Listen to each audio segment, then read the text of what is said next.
Good day everyone. I am Jericho Carlos from Southern Luzon State University with a course of Bachelor of Technical Vocational Teacher Education, major in Food and Service Management, Section 3A. And this is for the subject RES01. And in this module, I am going to tackle what I have learned from this spotting the research problem. First is the importance of research problem in research. Research problem, it is the heart of in any research related task. Meaning to say, it is the heart. Without it, there is no possible research. So, meaning, kung wala kang research problem, parang wala na ding destinasyon ng iyong research.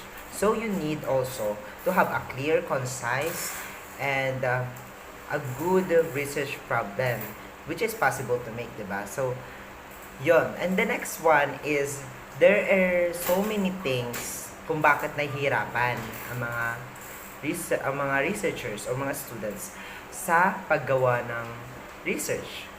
First is yung pinipili nilang research problem is maunti ang mga data na makukuha. Second is marami silang research problem. Parang masyadong malawak ang minsan na pipili nila. So, dapat daan natin ng research problem is dapat specific.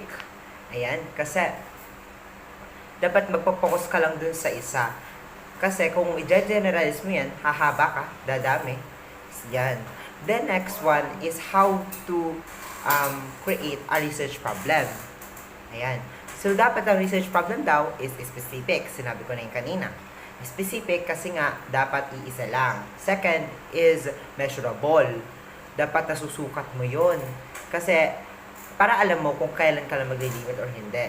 The next one is time bound. Dapat napapanahon din yung research problem mo. Kasi example of that is kung ang hihingin mong research problem, ang gagawin mong research problem is nagawa na noong sinauna pa, parang wala na siyang saysay sa panahon ngayon, di ba?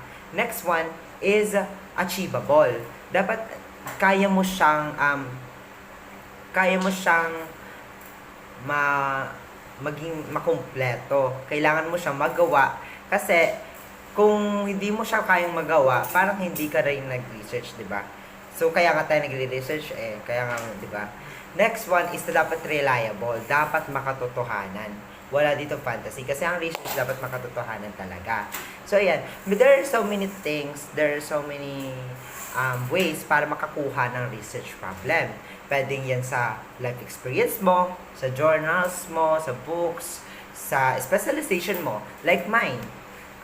About yung akin is, since yung may specialization is food service management, pwede kong isali yung specializations ko through this research. Diba? Next is pwede rin sa environment mo kung may nakikita kang social problems and issues.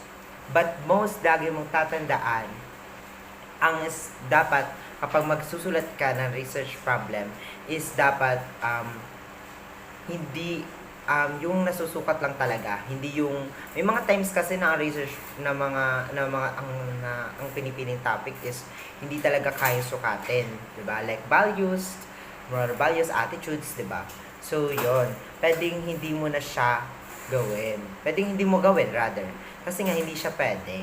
Ayan. So, yun po. That is what I've learned from the module 6, I think. Thank you.